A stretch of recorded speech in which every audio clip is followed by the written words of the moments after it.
Happy Monday, everybody. It is What Chaos. First full week of the show. DJ Bean, Pete Blackburn. What up, Pete? Hey, how are you? Good. How was your weekend? It was good. I decompressed a little bit. It was a stressful week last week. We can be honest about that. It was the opening of a play. We both said we both had like the same thought, which was very glad there was no show on Friday because we were both gassed, but we missed it, which is a good sign. I want to do a show where I know that we're already going to get like some jitters on Friday because we've talked about this. There's 3 hockey days. There's Tuesday, million games, Thursday, million games, Saturday, million games. We're not doing a Sunday show because this is a religious program, but Friday coming off Thursdays, we're going to be like, I know, get us to Monday. Let's do a show. It's okay though, because we got a lot of shit to get to when we come back on Mondays. Me personally, I actually had quite the weekend. Thursday night, I took in the Blue Man Group. Oh, that's right. Squatted up with them, actually, if you want. God. It was amazing. Did you know what Blue Man Group does? Yeah, I mean, they've been around forever. I don't know what they do. Know what they do. Yeah, no, I don't know what they do, but I know that they've been around. They came out. They played a bunch of drums. I knew there was going to be paint involved. I didn't know that there were splash zones in the audience where they give you ponchos because you're going to get wet and soaked with paint.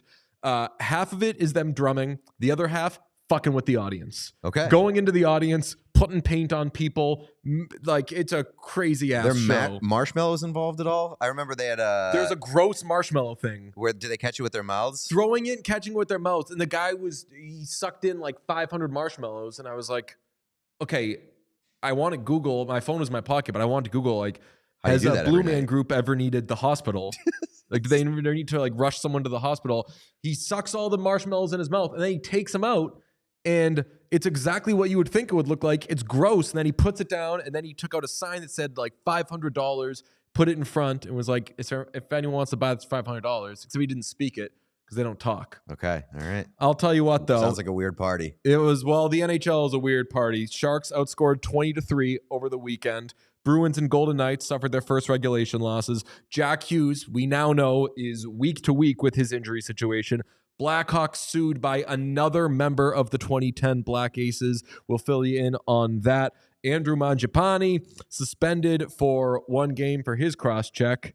And Jaro Halak, 17-year vet, reportedly on a PTO with the Hurricanes. We need to note, after putting together this show's rundown, what are we, Pete? We are a happy show. Oh, we are a happy show. That's right. Yeah. We are oil men and a happy show. Well, we're fun guys. Yeah. Well, we're also oil men, so we can't be that happy when we're oil That's men. Right. But we're not. And I know the last episode was a lot about Michael Landlauer's absolute fucking bang piece of a press conference. This show is a lot of fun, and it's not always going to be, this is what's happening with this team that's bad. It's just that right now, a lot of funny, weird, bad things are happening with teams. I do know that longtime followers of our collaborative work will be happy we're introducing this segment for what's going on with a couple of teams. Pete, it's Monday and people are pissed. Who's pissed? The Oilers are pissed. Connor McDavid is a little pissed. As an Oil man myself, you can see the Oilers jersey back there. I love me some Oilers, mainly for how insane they are, but things not going great in Oil County. They're 2-7-1. They just had a bad loss at home to, we can say it, a not amazing Predators team. Shout out Ryan O'Reilly getting a hat trick, though. Just all this is their season. Their wins, they got 2 wins on the season. First one, Nashville, again, not very good. Second one, Calgary. Number 1, not very good as well. Number 2, kind of a fake game. It was an outdoor. We hate to say it. Like, I love the outdoor games, but they're kind of fake games. They don't really count as like a legitimate victory. So to this point in the season, the Oilers, that's a lot of red on that schedule, and things are just going extremely poorly across the board. And I mean, McDavid coming out after the latest loss again to the Predators, which you say like that's not a great team. They've split with the Predators. Like the Predators aren't like a bad team, but they're I think like a work in progress team. Like they're the Oilers we'll should beat the Predators. Right, but I also thought, and we'll get to this after we hear from McDavid, I thought the Oilers would stumble a little bit out of the gate just because what would that team do with Stanley Cup expectations on it? Probably struggle a little bit. I didn't think it would be this bad. Here's Connor McDavid after we don't have Connor McDavid. All right, Connor McDavid after Sunday being like it's death by 1,000 cuts. One mistake turns into two mistake, turns into three, which is emblematic of a disorganized team, and that's always kind of what the Oilers seem to be. Yeah, but so the thing with the Oilers is that you usually have to take the bad with the good. Mm-hmm. To this point in the year, there hasn't been much good. Like, Draisaitl and McDavid above a point per game, obviously, they're always going to be that. But, McDavid missed a couple games, but like, their goaltending has been atrocious. .867 save percentage between Stuart Skinner and Jack Campbell. That Jack Campbell deal looks awful right now. He's got 4 years left at $5 million. Their bottom six is doing nothing. And the big problem with that is that they can't like swap any of those guys out because they're so tight to the cap that they can't really make any moves. So basically your options at this point, if you want to shake things up, is you either have to fire Jake Woodcroft or you have to make a trade. So I'm glad you bring up Campbell and I'm glad you bring up Woodcroft because I think the easiest button to press is Jay Woodcroft and you change out the coach. This isn't really a coaching problem, I don't think. I think it's a dissatisfaction with the roster problem. You mentioned Campbell. Horrible contract that we knew was horrible like 2 months into it. Right? Like he was supposed to be. They needed a goalie. Like you knew that it was an overpayment 2 seconds into it, but like if he was an average goalie, he gets them closer to a Stanley Cup. He just hasn't been average. He was supposed to be the Ullmark to Skinner's Swayman. Mm-hmm. And I think that when the veteran you bring in to bridge the gap with a younger player isn't solid, that younger player now has all this pressure on them to be the guy. And we saw moments last year where Skinner was, I guess, the guy-ish in the playoffs, clearly not ready. Mm-hmm. Their goaltending, not great. Their overall roster construction, obviously, if you have McDavid and Draisaitl, you're in great shape. But one of the questions that's going to exist for as long as these two are together, and we'll get to how much longer we think they'll be together, is can you build a roster around two guys making an absolute dick ton of money? McDavid right now, currently making a dick ton of money. Draisaitl right now, not making a dick ton of money. $8.5 million, 2 more years left on that. I was going to say will be on his next deal. Bad contracts around that have basically taken away the opportunity and luxury of building around two superstar players that way. Nurse is making $2.5 million too much. Yeah. No, you don't see it that way? I mean, I think I don't see it in the way that, like, obviously you have to you pay your good players. I do think like what you were saying is that they spending their money wrong around them, which is correct. Like, so I guess I'm agreeing with you, but I don't see it that way. In like you can't win by paying 2 or 3 players a dick ton of money. No. I think the question is, can you do that? And but the lazy pushback is always, well, you can't win, like, because you'll point to the Toronto Maple Leafs who do the same thing. I am absolutely not victim blaming here, and that's what that would be because McDavid and Draisaitl are victims. Right. They're doing their job. They're fine. It is very tricky though to construct a roster around 2 massive contracts. Right now, you have 1 massive contract. You have like 1.5 in McDavid. You just have to do everything else right, and they haven't. And look, I love me some maligned, very good, albeit overpaid defenseman. I mean, I was, even as an Oil man, I know he wasn't super overpaid, but like I always liked Adam Larson. I like Darnell Nurse. I'm a huge Seth Jones guy. I'd rather have the good defenseman than not have the good defenseman. Right. But if you're in a situation like the Oilers, you can't have Darnell Nurse, who probably is like a $7 million defenseman, right? Yeah, but Making here's 9.25. right. But here's the problem: is that they give out those. You can have those overpaid good defensemen who are somewhat of a liability, but you need the steady guys on the cheap. Like you need to find the stay-at-home defenseman who sort of evens out those more unpredictable liability type players like a Darnell Nurse for like $2 million, and you can get them. It's just you have to identify them and pay for them and kind of, like you said, you have to make the right decisions with the smaller contracts, and they haven't done that. My question to you is, like, how close are we to critical levels of Oilers panic? Because, like, not even just, you mentioned Draisaitl's 2 years away from free agency. Yeah.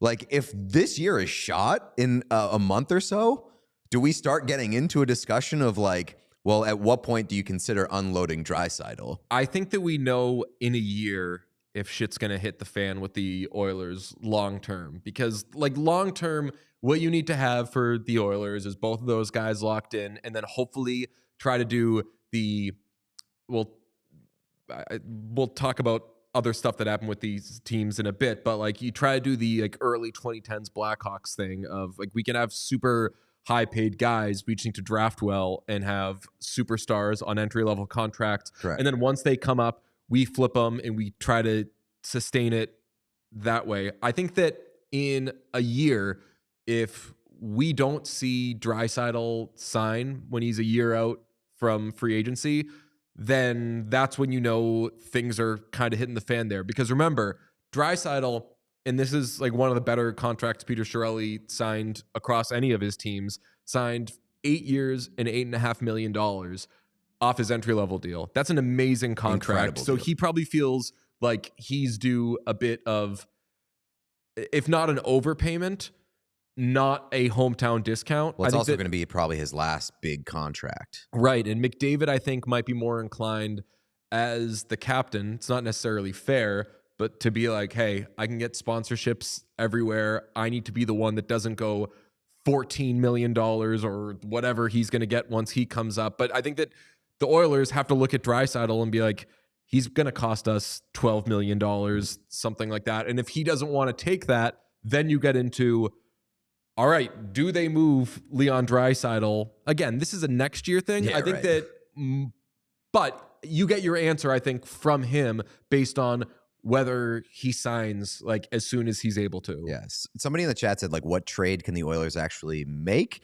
I would say, like, it doesn't need, and it probably won't be a big trade. It needs to, it just is like, if anything, just a shakeup. Because like I said, they're so bad on the cap right now that they can't even like really move too much around in the bottom six.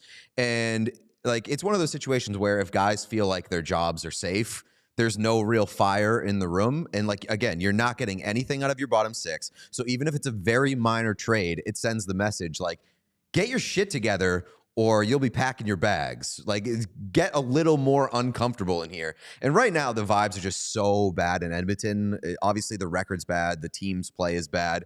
You also have Evander Kane's ex sending out tweets and tagging Connor McDavid and, like, making fun of his fiance and shit like that. Like, things are a circus there. It's crazy right now. The call that I would have made if I were Ken Holland, other than my resignation call, the call I would have made if I were Ken Holland was Boston, Ryan Nugent-Hopkins, $5.1 million, Boston, Linus Ullmark, $5 million. And I don't know what picks would need to be involved. If you're the Bruins, you don't make that trade.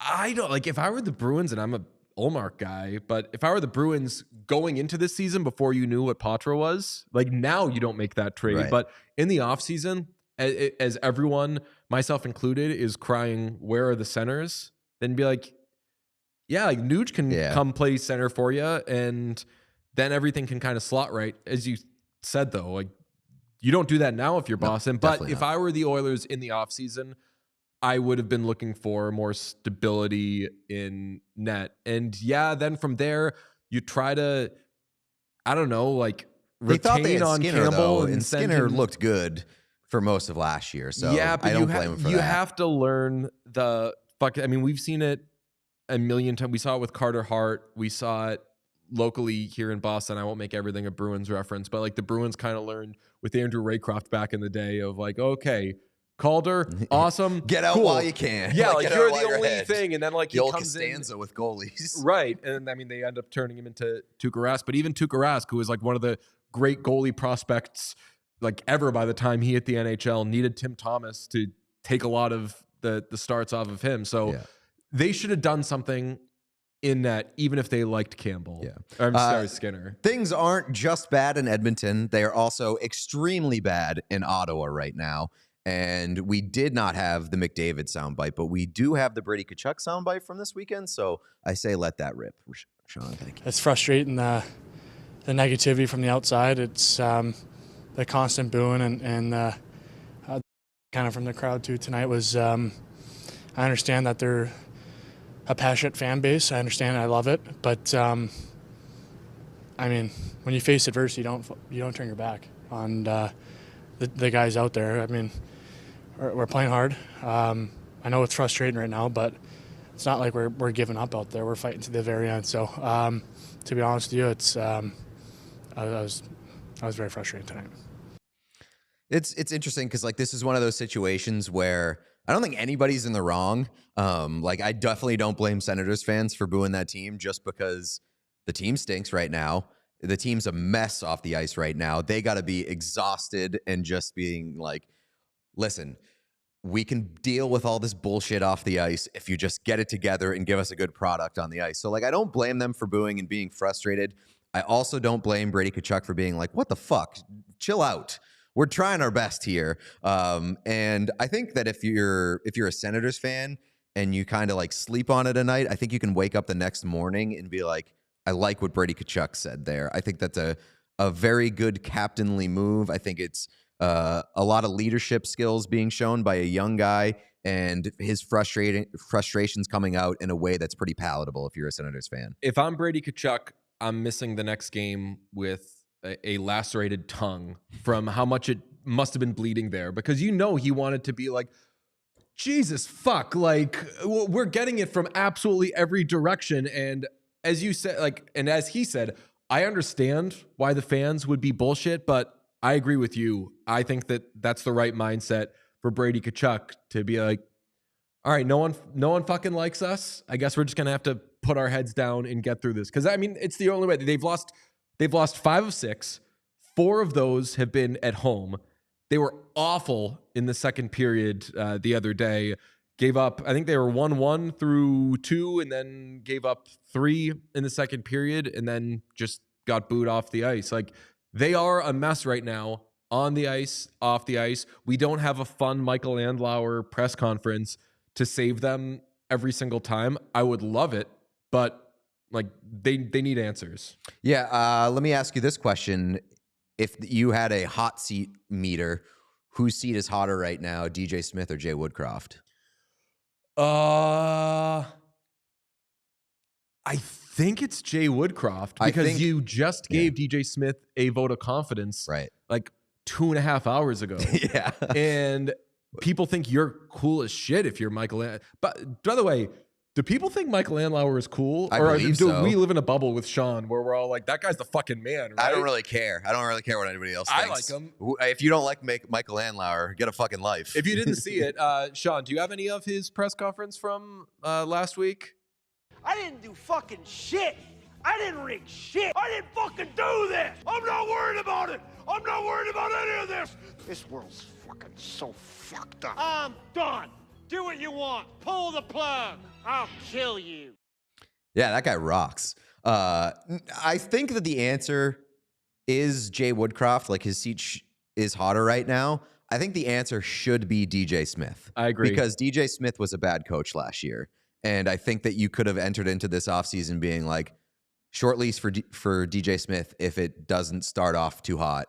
But I think that the Oilers are in a more desperate position in terms of frustration and lack of flexibility for what they can do and for how much longer they can wait it out. So his seat is probably hotter. So should they have, should that have been a house cleaning press conference then that they had on, what was it, Wednesday? No, because I don't think that you can tie the team struggles to, I don't think that it would come off as throwing DJ Smith under the bus with Dorian for almost like no real related reason. So I don't think that you do it at that time. I wouldn't have given him the vote of confidence. That's for sure. Yeah, it's just that schedule-wise, they were off for a while. They had that game against the Penguins that they won, by the way. They'd won 2 straight, so it would have been weird if they did that, but they'd had some... they got smoked by the Sabres and the Red Wings the previous week. 2 great teams.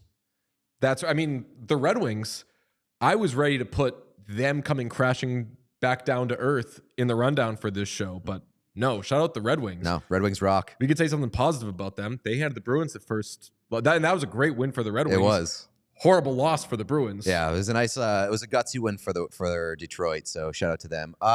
Third final team that is pissed, and it's once again north of the border. Who? The Toronto Maple Leafs. What? We talk about the Maple Leafs on this show, so this should be the fun, cool, nice segment then, right? That's right. How they doing? Is everybody happy? Everybody's happy in Toronto. No problems there. I like Ryan Reeves being there. Is that good? Yeah, it's going well so far, that's for sure. Cool. That's definitely not a deal that they should have regretted immediately and already don't regret. Yeah, I think we can get into the discussion of whether Brad Marchand officially broke the Toronto Maple Leafs. People forget this.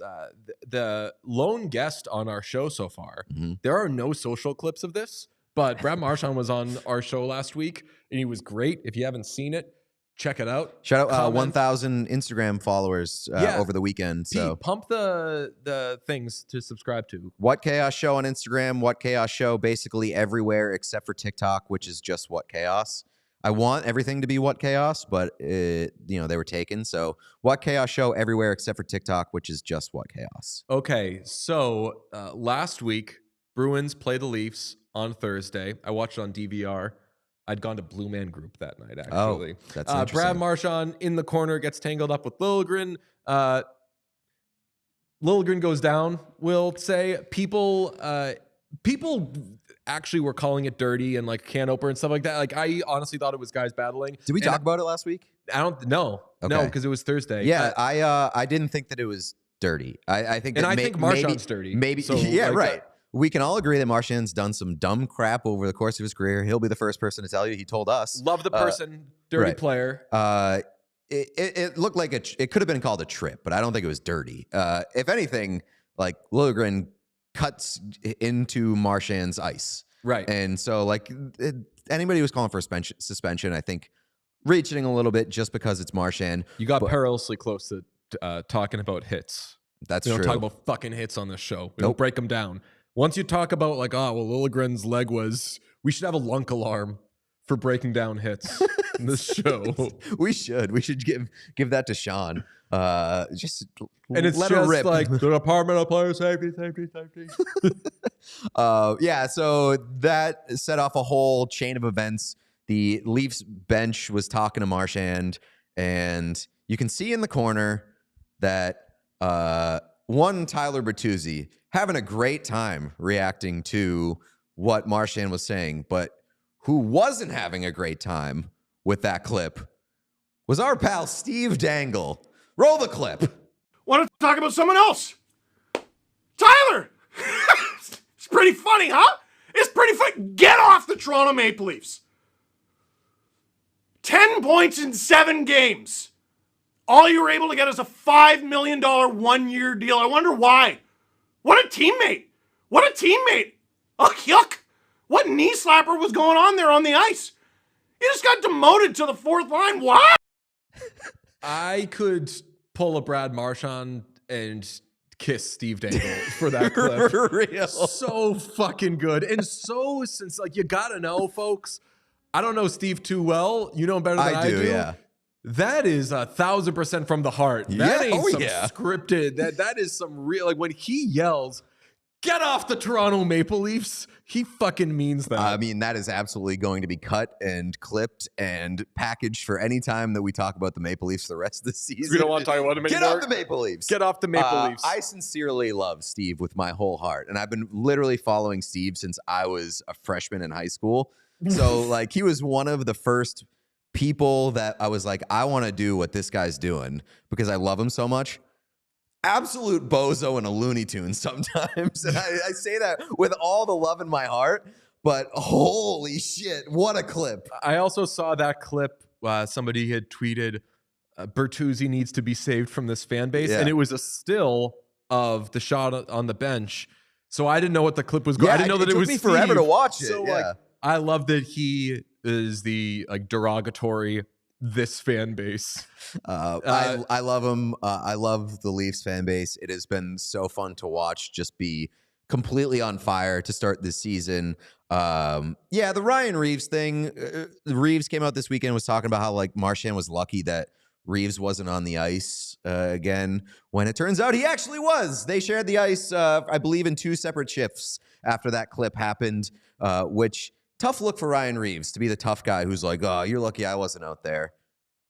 But you were. All right. We'll talk about Reeves and then we'll talk about Bertuzzi. On the Reeves thing, just sign some moxie. Never fucking works. Just sign this guy and now no one will mess with us. Does not fucking change the actual overall fortune of your team.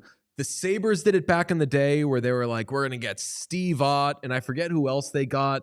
They got like another big-ass dude. And it's like, all right, you're going to fight a little bit more or something. But the whole like no one messes with you thing is so overstated in my opinion. And the worst thing it does is it paints one player as a savior for some systematic, like historical shit that's baked into a team. There's no one player you could say, like you could have given the Leafs Milan Lucic in like 2013 and they wouldn't have been a tough team, you know? Yeah, I mean, I think it is valuable to have those guys.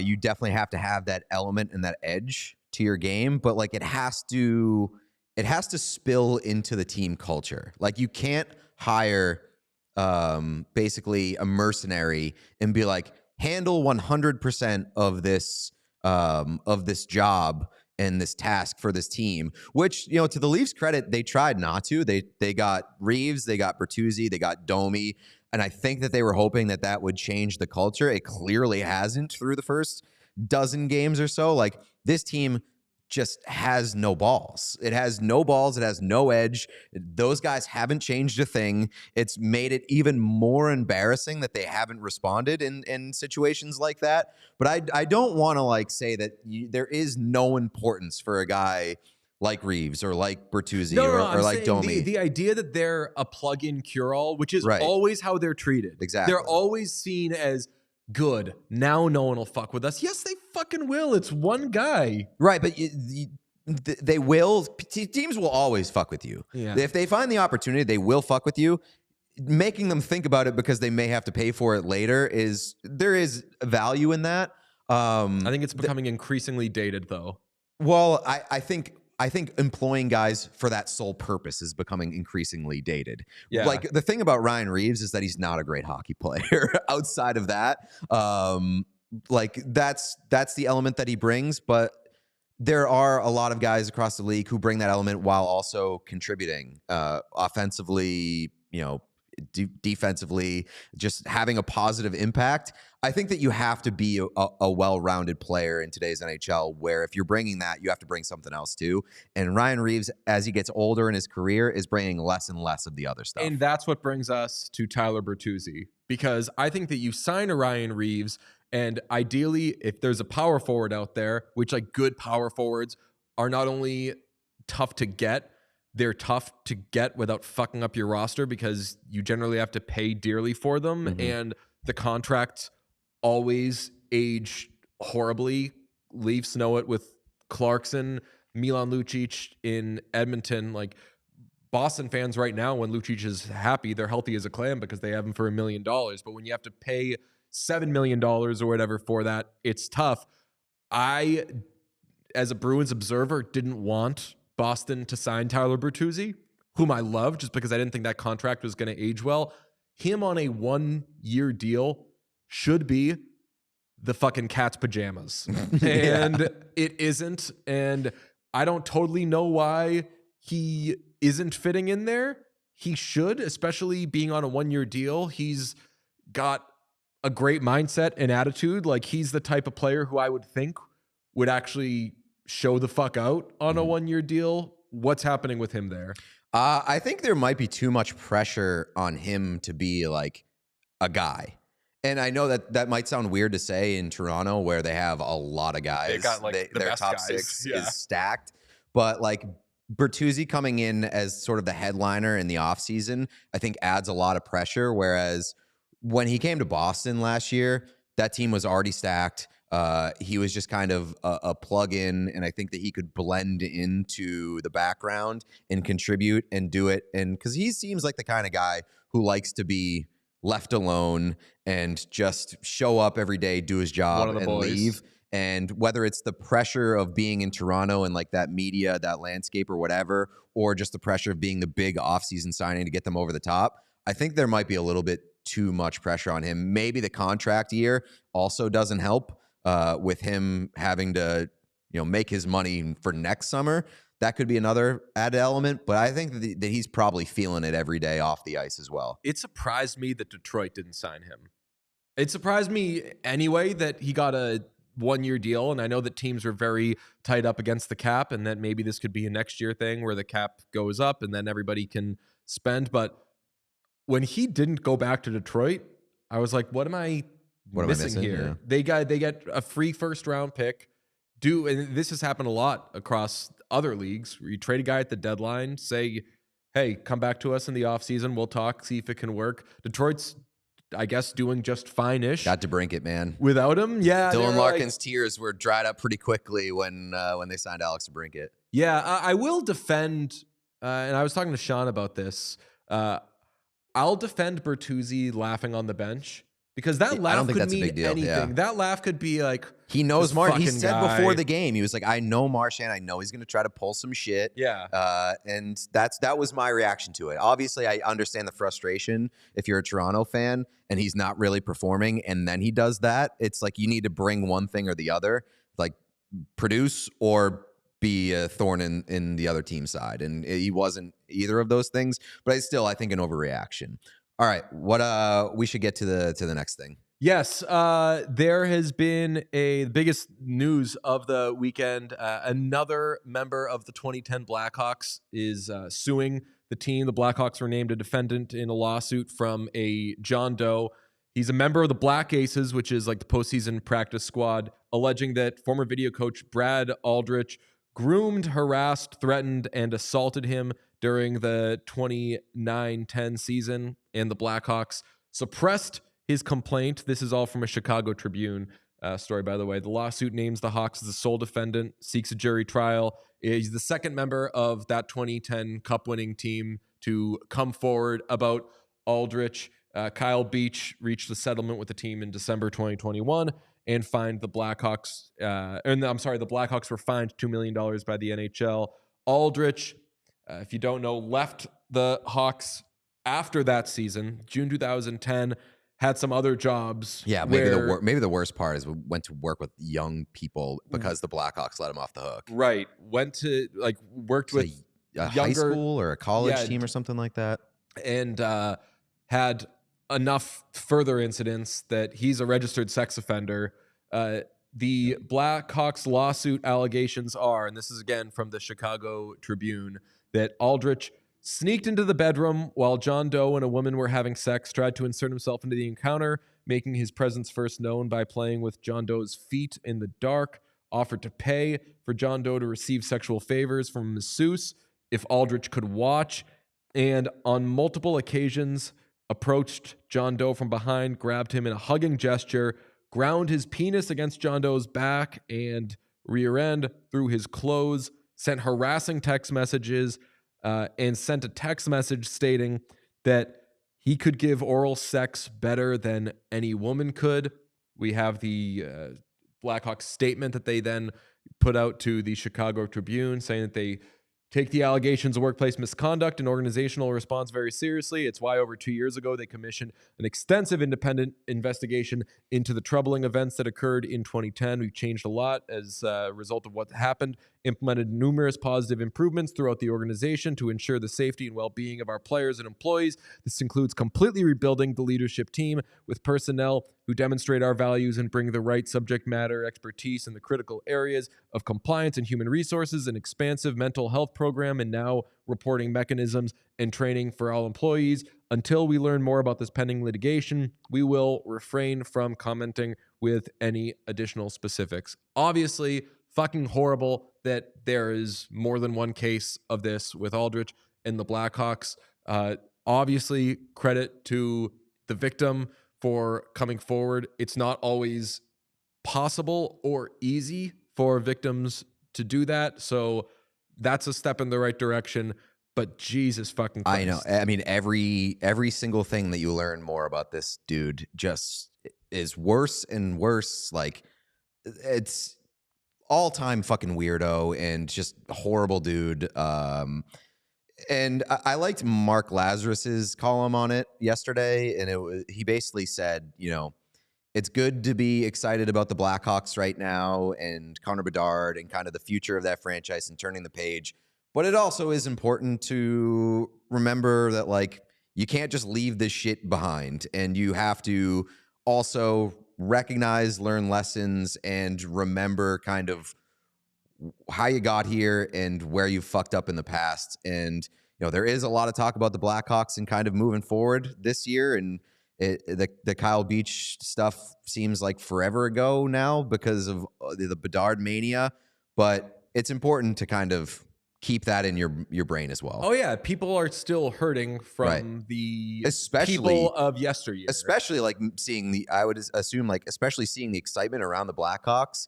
The people that are still hurting because of the Aldrich stuff are probably like, yo, also this happened, and don't turn the page so quickly.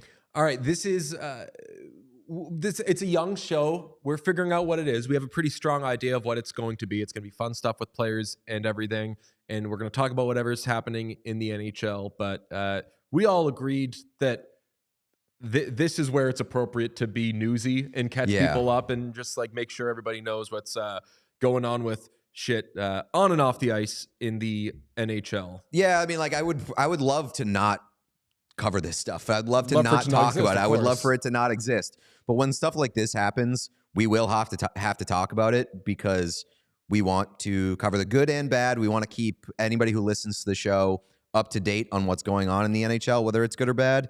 But like, obviously, not going to make fucking jokes about this shit. Yeah, you guys will know when we're being fun and when we're being serious. We've also got some, like, we have some stuff from people in the can for this show. Not all of it is a barrel of laughs. We talk about real stuff. If you listen to the stuff that Pete and I do anyway, we're both depressed therapy going men, and we take what should be taken seriously, and we fuck around with the other stuff.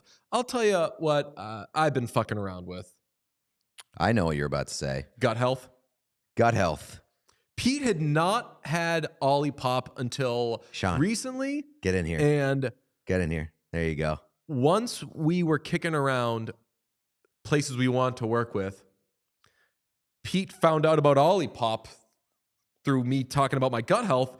He's on his second fucking Ollie Pop right now. This is his second Ollie Pop of the day. Of the show. Not even of the day, of the show. What flavors you got? I initially got the cream soda, which was delicious. You're a big cream soda guy, aren't you? I'm not a big cream soda guy, but you were talking about like, yo, why'd they send us cream soda? I just haven't seen a whole lot of people drink cream soda, yeah. No, like I like cream soda. I like to raw dog some cream soda once in a while. Nice. And then here's a strawberry vanilla Ollie Pop. Also both 10 out of 10. Strawberry vanilla is 10 out of 10. Very good, yes. It's the only flavor because I crush the cream soda. I crush the classic cola. I do the root beer. You know when something's so good that you like can't move on from it. Like it's like a child like my nephews are watching The Nightmare Before Christmas every day because they just found out about that movie and they're like, yo, this shit bangs. I got to watch this all the time. I'm pummeling the classic cola so much that I haven't even tried the strawberry vanilla. And here you are saying it's a 10 out of 10. It's a 10 out of 10. And it's a 10 out of 10 for gut health because it's prebiotic. That's right, not probiotic. It's so prebiotic that you're going to be feeling bionic. We made that joke last week. It didn't hit any harder then. But 2 out of 3 Americans say they suffer from digestive issues, and 95% of Americans don't get the daily recommended amount of fiber. Well, Olipop is tackling both of those issues in a drink that tastes just like soda. I stress to you, again, it doesn't taste like it's trying to be something. No, it doesn't. It doesn't at all. It is Olipop. Like, it's the only way I could put it. It's soda, and it's Olipop, and it's not a ton of sugar, under 5 grams. Sean, are you on that Olipop tip? Oh, yeah. Oh, my God. A good grape soda. Grape soda goes so hard. And Olipop, by the way, keto-friendly, if you're into that world, that's a fun thing I've done before. Or it's vegan-friendly. Really, it's such a cheat code, and they're so confident, our friends at Olipop, that you will love their products, that they offer a 100% money-back guarantee for orders placed through their website. So use the code CHAOS for 20% off your next Olipop order on drinkolipop.com. Olipop can also be found in over 22,000 stores across the country, including Walmart, Target, and Whole Foods. Peter, my mouth is watering thinking about that grape soda, but I got to tap into the strawberry. Strawberry vanilla. We didn't buy these. They were sent to us by our friends. But I'll tell you what, if I bought these off the website with that 20% off code, I'd not be getting my money back because I would be satisfied. What would you be, what code would you be punching in there? Chaos, baby. Chaos. What do we call this place, by the way? Do we call this like the Chaos Studio? What do we call our fans? I think that's something that we kind of have to let come naturally. Organically? Yeah. So I do want to still in the early stages. I do want listeners to be called What Nuts. Because you would think that you would do something off of Chaos. What Nuts? Yeah. I like that. Like what? I think the obvious Deadheads. one would be like Agents. Agents They'd be of the Chaos. Agents of Chaos. I like that. You posed a question over the weekend. Is it time to start worst team ever watch? And I think you were talking about what team would you be talking about? The Toronto Maple Leafs. No, Peter. Cut it out. The San Jose Sharks. 0-11, or I guess 0-10-1 to start the season. Be nice. 11 straight losses, tied for an NHL record. If they lose the next one, they're the new worst team ever out of the gate. So I think it's time to start the discussion. Is this quite possibly the worst team that the NHL has ever seen? I think the question I'll give you is, are they maybe working their way out of it, moving towards it? Is there anything you've seen in the last 2 games, say, that maybe make you think that it's just right around the corner? How are their goals? Have they allowed 20 goals the last game? They have allowed 20 goals. They have. That is, but they scored 1 goal the first night that they allowed 10 goals. Then they scored 2 goals the second night. So we are moving in the right direction. Don't let the Sharks get hot. That's right. Do not let the Sharks get hot. We're trying to figure out, when will they win? What would it look like? Sean, please tell me. Do you have it? The things. If not, the odds. That's okay. No, okay. Not the odds. I got on my my Chat GPT. Oh God, bullshit again. That's okay if we don't have it. Okay, we don't have it. But what was the prompt to Chat BBG? I asked Chat GPT, Sean. It's in your text, I believe. No sweat if it takes a minute. I asked Chat GPT, what would it look like if the Sharks won? And Chat GPT was like, what does that mean? They literally didn't know. Incredible. Yeah. I texted it right to you, Sean. And they said, we can give you pictures of Sharks celebrating a victory, or do you mean the Sharks winning at hockey? And I was like, I wasn't allowed to say Ryan Reynolds or Free Guy or anything. Yeah, but now you can say the Sharks. I mean, they used the Pittsburgh Penguins logo and the right. So like maybe they're NHL friendly. Maybe there's an NHL license involved somewhere. Well, Sean's cooking on that, so we can get back to that once he's ready with it. But do you think the Sharks do become the worst team of all time? I'm not willing to rule it out at this point. I think their roster isn't as bad. I mean, it's bad, but it's not this bad, especially up front. Yeah. I mean, they got Tomas Hertl. Yeah. I mean, Logan Couture's hurt, but like he's on the roster. I like Anthony Duclair. He scored a goal over the weekend, and somebody asked him about it, and he was like, "Why the fuck are you asking me about a goal that I scored in a 10-2 loss?" He literally said, like, we gave up 10 goals. Who gives a shit that I scored? Yeah. That's the right answer, but it's also the right question, because what the fuck are you going to ask those guys in that room after? That's where like it sucks being a beat writer. You have to go in and be like, "What do you think happened out there?" And they speak in hushed tones, and they're like, well, just got to go back and try to do it again tomorrow, unless you're the man like Brady Tkachuk, and you're like, "Look, man, we're fucking trying." I'm not shocked that the Sharks are a disaster on the back end, because their entire defensive group and their goaltending is just a bunch of jabronis who it's tough on the back end. And it's more surprising to me that they've scored 12 goals in 11 games. 12 goals in 11 games with an .873 save percentage in net. You're not winning any games.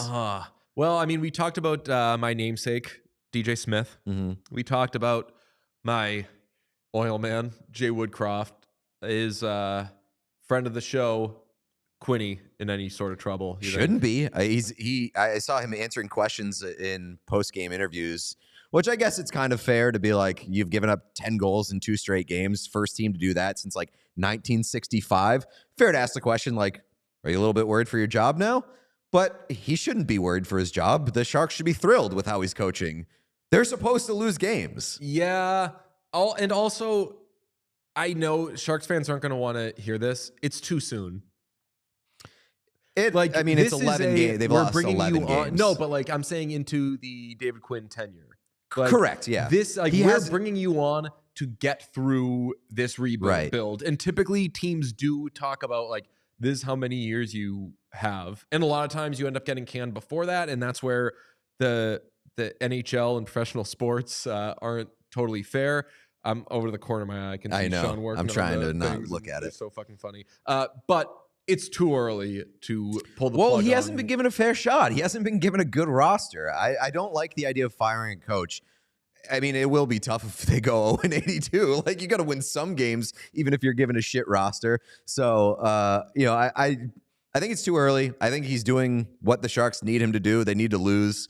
I think the bigger question for me is, I have 2 questions. I'll get to this one first. Who do you think they beat first? Because they have an interesting little schedule coming up, and I'm looking at, there's an Oilers game.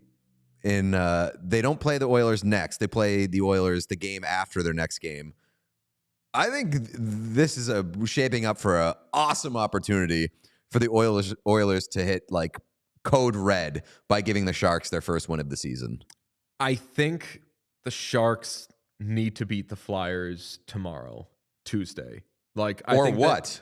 Right, like it's not going to change the fortunes of their team. But like, if the Oilers should be seeing them as food, but I know that you're right, and the Oilers are a mess. And nobody wants to talk about it. The Flyers are a little respectable this year.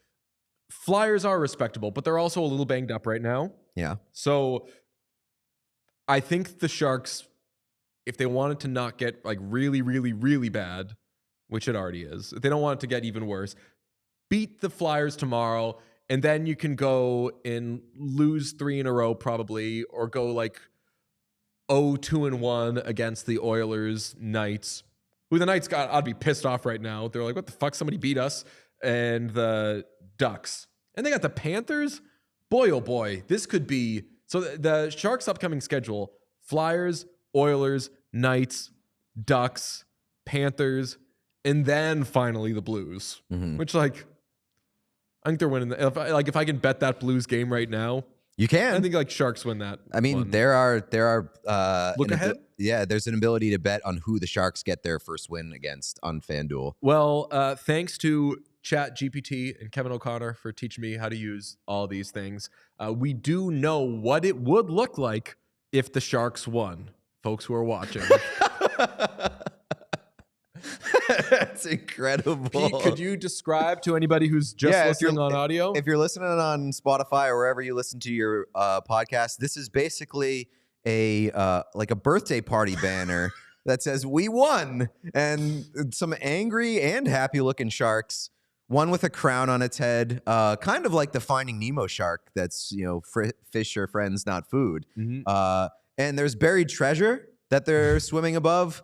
There's some party horns in there. Just looks like a real party. We for sure need to tweet that. Yes. Yeah. Hopefully when tomorrow the Sharks win against the Flyers and not on Thursday against the Oilers. And then for content purposes, I'm really hoping that the Sharks get their first win against the Oilers. Oh my God. And I think Woodcroft would be gone if that happened. Probably. But then they also offered, they said, or did you mean like the San Jose Sharks? Because here's what that would look like. Oh, that's not bad. That one's confusing. They don't have licensing on the Stanley Cup, but that's pretty close to the Stanley Cup. The one on the left is. The one on the right is like a golf trophy or something. Yeah, and if you'll notice, the one on the right has hockey players, and the one on the left is a bunch of animals. There's like a Wookiee in the mix. Which honestly, I saw that, and I thought it was Brent Burns. Yeah, and I was like, he's not on the team anymore. ChatGPT, get your shit together. That's that's a cool. We got to tweet that too. I mean, we should just let it rip on all of them. So that's what it looks. The other one's funnier. This one's more photorealistic. I guess we're going for a good social presence, by the way. So follow us on everything. If I were tweeting these, I would just tweet them with nothing. I would just put them out there. But we've got a nice brain trust here. And some of our social shit, man, doing well. The Marchand clips are doing well. Yeah. I did see a comment last night that said the thing about the shrinking captains that said, this is a stupid question. Who produced this? Did see that, yeah. It was our finest doctors were on it, scientists. We just asked if the Sharks are the worst team ever. Mm-hmm. Are the Ducks the best team ever? I mean, they're a wagon. They're looking like what the Sabres were last year / like what the Sabres are supposed to be this year. Like they're the most fun team in the NHL right now. I'm so glad we haven't talked about the Sabres yet on this show. I know we're waiting for it. The Sabres are good now. Yeah, but the Ducks are fun, man. The Ducks, that team. I tweeted last night. That team, the Ducks are dogs. If there's one way to put it, because 6 straight wins right now for Anaheim. 5 of those wins have included a third period comeback. So never count out that team. They are a scrappy little bunch.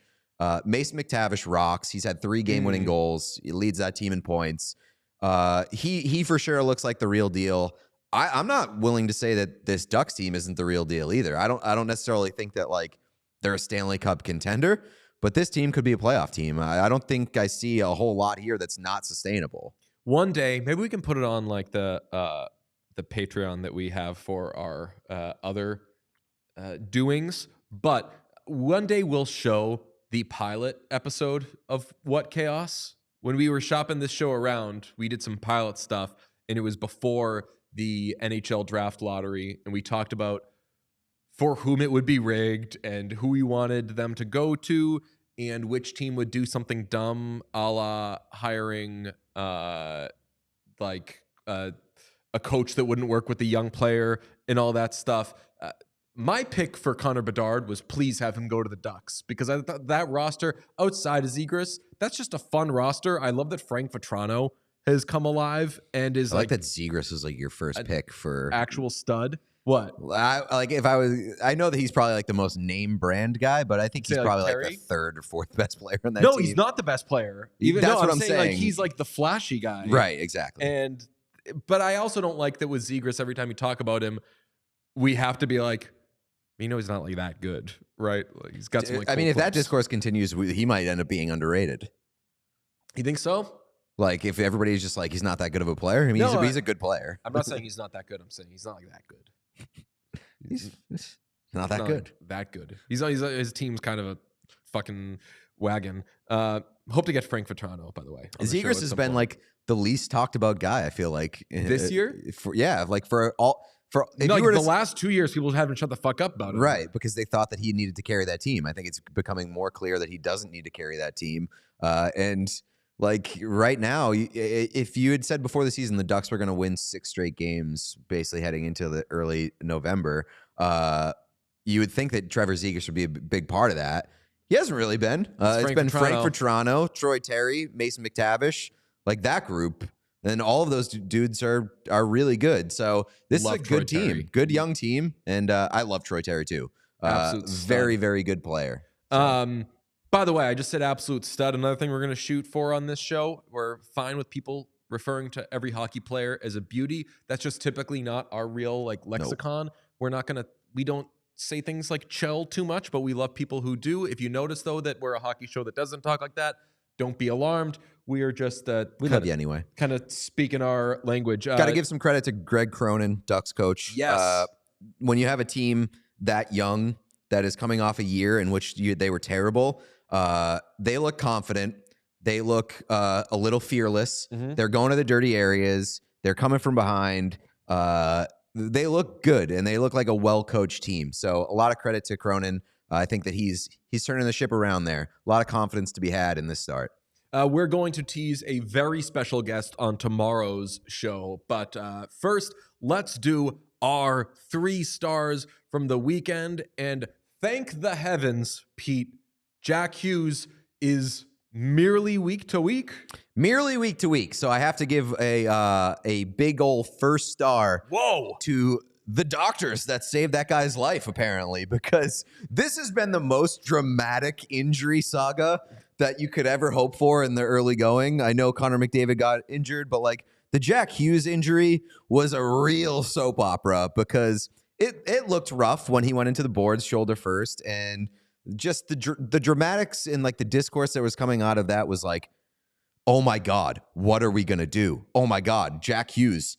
Is he in jeopardy? Is he like, are we going to see him again? So all the shit that you're saying right now, like making a face as you be like, how ridiculous was that? I was doing all that. I was like, for sure, like, oh my fucking God, no, not Jack Hughes. I was worried, and I would have been devastated if Jack Hughes was injured long-term because, especially with the way that he started the season, Jack Hughes is one of the best players in the NHL, and when a healthy Jack Hughes is on the ice, the league is better for it. But like, we could have calmed down a little bit. It didn't look like he was going to be like gone for the season, at least in my mind. It was maybe a few months, and like that would have been bad, but everybody was acting like PK Subban worst case scenario avoided. PK Subban couldn't eat right for like days. He was missing his ESPN shifts because he was in church. And it's not like the Devils would have crumbled if Jack Hughes was out of the lineup. They have a good team. I think there was going to be some like Fire Lindy chance. There always are. I hope that never ends. That just like depending on whether they win or lose. They're up like 3-1 in the Stanley Cup final and they lose game 5 and just Fire Lindy chance. Fire Lindy, and then they win the cup and it's sorry Lindy. Thank you, Lindy. Yes. I just like the idea of finding a new way to communicate with the coach. Let people know what's on your mind. Just be like, hey, we as a group just want to check in with you, Lindy. We think you're doing a good job. I got a star that's got to go the way of Ryan O'Reilly. He had a hat trick in that win over the Oilers. I think a guy. You're obsessed with mentioning that. Get what? Ryan O'Reilly had a hat trick over the I Oilers. wanted to mention it at some point in the show, and I put it both in the beginning and in the end to make sure I got to it at some point. So shout out to a guy who a little long in the tooth, changing teams. People wonder what are they going to be. Good for Ryan O'Reilly. But my real star goes to Zdeno Chara, because he completed the New York City Marathon in 3:19:19, an improvement on his 3:38:23 in the Boston Marathon this year. And if you're saying, wait, he did the Boston Marathon and the New York City Marathon? Oh, yeah, because he's done 6 marathons this year and 4 in the last 6 weeks. Did you know there was a Jackson Hole Marathon? I did not. I didn't until Zdeno Chara ran it. Zdeno Chara, who's got to be, 46 now, I think? Just a million years old. I'm not far behind, so I can say that. Well, I'm like 11 years behind. But old ass, like, should be like washed, retired athlete, or whatever. The man is a freak. And I think 3:19:19 is like an actual good time. I don't know anything about marathons, but I'm pretty sure like that's what I ran a half marathon in once upon a time. Yeah, it honestly makes me sick that he's doing this. Because like you should run one marathon maybe if you're a psychopath in a year. 2 marathons, you've got something wrong with you. And you said what? 6 or 5 and 6 weeks or something? 6 in the year, 4 in, or I'm sorry, yeah, 4 and 6 weeks. That's absolutely like sociopath level. Something's wrong with you. Get it together. Find some other ways to spend your time. So on the scale, it's like 1 psychopath, 4 to 6 is what in 6 weeks is whatever. What is it if you run a Jackson Hole marathon? Like that's got to be rock bottom, not to make a pun up. Yes, right. Well, Jackson Hole, it's got to be bottom, right? It's a hole. Yeah, but it's also the top of the list. Fair. And Zdeno Chara famously is taller than a lot of people. Like if you're going to small market marathons, you really, it's like you've really got a problem. You got to take a look at yourself. What if you were running your first marathon and you get up to that line when you ever done one of those races? No. You know that like I just said, but you know, do one of those, you got an issue. So I do a lot of things that mean we all do a lot of things that mean we have issues. But when you arrive at one of those things, it's not like everyone's at a starting line and they run. It's just like a block of people filled up, and they're like, okay, go. And then you all start running. So when you're imagine standing around that group and it's your first time running the marathon, and you're like, I'm gonna pick one off the beaten path, like, I don't know, Jackson Hole. And you show up, you get there, you're a little nervous. You're like, I wonder if I got what it takes. And fucking Zdeno Chara is standing next to you. He's going to be like locked in with that pregame Zdeno Chara shit.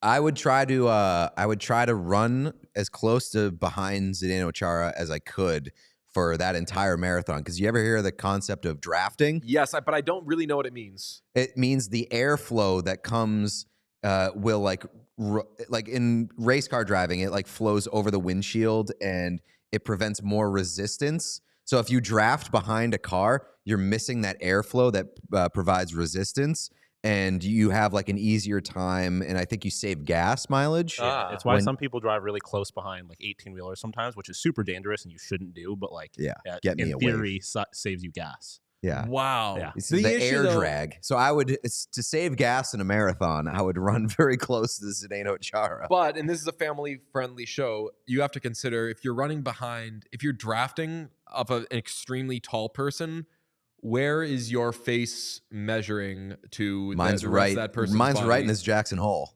I think like mine would be, yours is like, you're probably getting like some like knees, which is fine, but you're getting a lot of sweat either way. I'm not just saying like about just like any tall person, you're going to be aligned with all that. So marathon runners, that's your tip. Also, I want to make one of my stars, Ryan O'Reilly.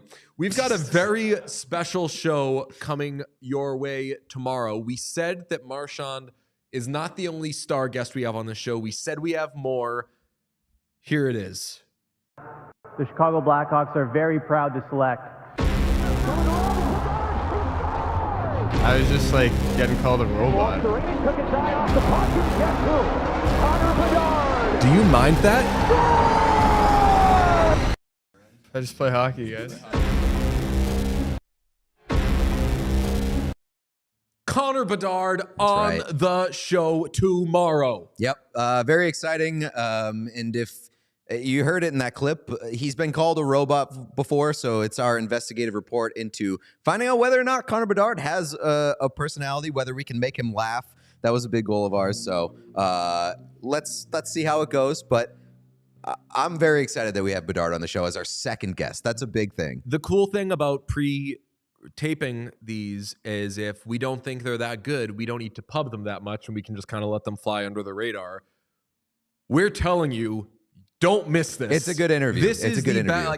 In preparing for this, I was on my Nardwuar shit, watching and reading everything I could about Connor Bedard.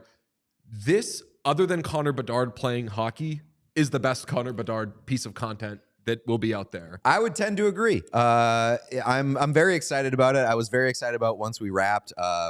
They were great. We'll have more from that trip later on, but the Bedard interview is obviously the gem, and we're excited Bedard and to bring it Kevin to you. Korchinski tomorrow. Correct. Yeah. I was thinking it would be funny if we like teased like with the first pick, the Chicago Blackhawks select, and then it's like all the Bedard highlights, and then it's tomorrow on What Chaos, Kevin Korchinski. I would take Korchinski first overall. Have you watched like much Blackhawks Sure this have. year? Yeah. He's a fucking He's stud. awesome. Yeah. I love that kid. Yeah, he's very good. He had a good assist on a Bedard goal recently. And when found him right below on the goal line. Right it was next to the Bedard net. from Foligno and Korchinski. We're hoping to do something with Nick Foligno at some point. Maybe that could be down the road. But I saw that goal. And I touched my heart. I was like, our nice boys. Connor Bedard tomorrow. That's Monday's episode. We'll speak to you live on YouTube. If you're hearing this on in podcast form, we do go live. This on one is YouTube. live. Yeah, this is live, and we'll talk to you tomorrow. Thank you, Sean. Live at noon EST. Chaos. We all silly like the mayor.